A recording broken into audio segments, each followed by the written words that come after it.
श्री स्वामी समर्थ. श्री स्वामी समर्थ. आपल्या सगळ्यांचं माझ्या यूट्यूब चॅनलमध्ये मी प्रियांका मनापासून स्वागत करते.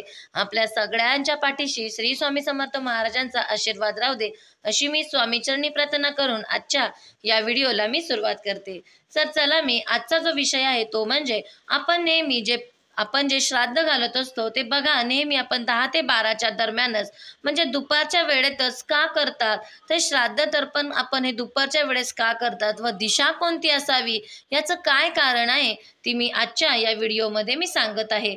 तर बघा, यंदाची आता हे 29 सप्टेंबर ते 14 ऑक्टोबरमध्ये हा जो पितृपंधरवडा हा सुरू झाला आहे. म्हणजे प्रतिपदा ते अमावास्या या काळात पितृपक्षाचे श्राद्धाचे विधी हे केले जातात.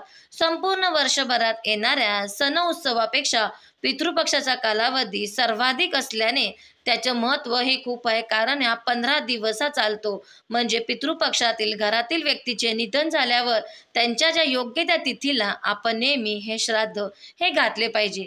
हे श्राद्ध आपण मातृपितृ हे वंश परंपरेनुसार आपण 3 पिढ्यांचे स्मरण करून आपण नेहमी त्यांचं श्राद्ध, त्यांचं तर्पण हे आपण विधीपूर्वक हे केले पाहिजे.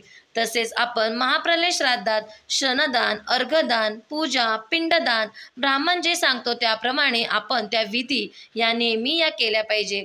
तसेच आपण जे पिंडदान करतो, तर्पण करण्याची योग्य दिशा असती ती कोणती असती तर बघा, श्राद्ध म्हणजे श्रद्धेने केले जाणारे दिवंगत त्या व्यक्तीचे आपण स्मरण करतो. श्रद्धापूर्वक हे विधी करताना प्रयत्नपूर्वक कार्य करण्याची ही आपली भूमिका ही शास्त्राप्रमाणे घालून दिली आहे. म्हणून शास्त्र हे विधीप्रमाणे श्रद्धेला समजून आपण नेहमी हे केले पाहिजे. दुपारच्या प्रहरात पूर्वजांच्या नावाने श्राद्ध तर्पण विधी पिंडदान हे केले जाते. कारण ब्रह्ममुहूर्तापासून ते सकाळची वेळ ही देवतांची मानली गेली आहे. अशा तिन्ही सांजेच्या वेळी देवतांच्या पूजनाची मानली गेली असल्यामुळे मात्र दुपारचे प्रहर हे पूर्वजांचे स्मरण पूजन करून हे श्राद्ध विधीसाठी असतात असे शास्त्र सुद्धा सांगत आहे आणि पुराणामध्ये सुद्धा याचा उल्लेख आहे. म्हणूनच या कालावधीमध्ये देवतांचे पूजन हे वर्ज्य मानलं जातं. दुपारच्या वेळेस देवलोक आणि मृत्यूलोक यांच्यामध्ये काही पोकळीक असती. ती पोकळीक म्हणजे ते पितृलोक असतं. एका मान्यतेनुसार देवलोक आणि मृत्यूलोक यामधल्या पोकळीला आपण पितृलोक असं जरी म्हणत असलो तरी सूर्योदय पूर्वेकडून होतो आणि पूर्व दिशा ही देवतांचीही मानली गेली आहे. दुपारच्या प्रहरी सूर्य हा मध्यावर असतो. सूर्याच्या माध्यमातून पूर्वजांचा अंश प्राप्त होतो अशी मान्यता आहे. आणखी एका मान्यतेनुसार दुपारनंतर सूर्य हा पश्चिमेकडे अस्ताला जातो. सूर्यकिरणे निस्तेज होऊ लागतात व या कालावधीत पूर्वज पिंडदान, तर्पण आणि अर्पण या वस्तू या ग्रहण करू शकतात. तसेच आपण आपल्या पूर्वजांचे हे आगमन हे दक्षिण दिशेकडून होत असते. म्हणून दक्षिण दिशेला पितृपक्षामध्ये विशेष असं महत्त्व आहे. तसेच ती यमाची दिशा सुद्धा म्हणून मानली जाते. कारण राजा दशरथ ज्यावेळेस अनंतात विलीन झाले त्यावेळेस श्रीरामांना सुद्धा राजा दशरथ हे दक्षिणेकडे जाताना दिसले. तसेच अनेक अशा गोष्टी या आपल्याला दिसून येतात. या पितृपंधरवड्यामध्ये सुद्धा आपण नेहमी भाताचे पिंडदान करण्याचे हे श्रेष्ठ मानले गेलेले आहे. कारण पिंड हे गोलाकार असण्यामागचे सुद्धा अनेक कारण आहे. बघा, आपल्या शरीराला सुद्धा एक पिंड हे म्हटलं जातं. म्हणून आपली पृथ्वी सुद्धा गोल आहे.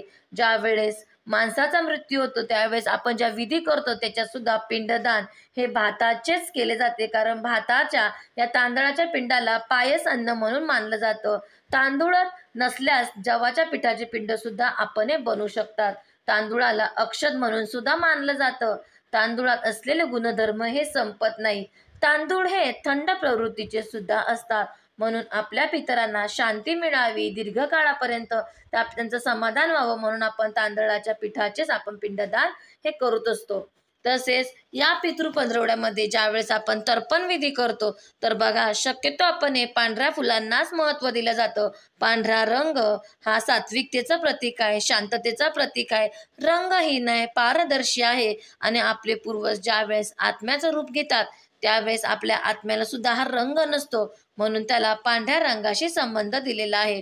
म्हणून आपण नेहमी जे पितृपक्षामध्ये किंवा आपण श्राद्ध यावेळेस करतो त्यावेळेस आपण दुपारच्या वेळेतच केलं पाहिजे, कारण दुपारची वेळ ही आपल्या पितरांची दिलेली असती. तर म्हणून आपण 10 ते 12च्या दरम्यानच आपला जो विधी आहे तो आपण केला पाहिजे. आपण आपल्या श्राद्धांना पितरांना आपण श्राद्धाच्या तिथीनुसार आपण हे जेवण हे देऊ दिलं पाहिजे. सेवा सुद्धा आपल्या या घरामध्ये नेहमी या झाला पाहिजे. संक्षिप्त भागवत असू, गुरुचरित्र पारायण असू, सारामृताचं पारायण असू, कोणती ना कोणती सेवा आपण आपल्या पितरांसाठी केली पाहिजे. नाही काही जमलं तर नित्यसेवेच्या पुस्तकामध्ये पितृस्तोत्र उपलब्ध आहे. रोज आपल्याला दक्षिणेकडे तोंड करून बसून आपल्याला रोज नित्य नियमाने ती वाचायची आहे. या सेवा आपल्या पितरांना लागतात. पितृ आपले तृप्त होतात आणि त्यांचा आशीर्वाद आपल्याला आयुष्यभर सोबत राहतो आणि सर्व कामं, सर्व इच्छा या आपल्या पूर्ण होतात. धन्यवाद. श्री स्वामी समर्थ.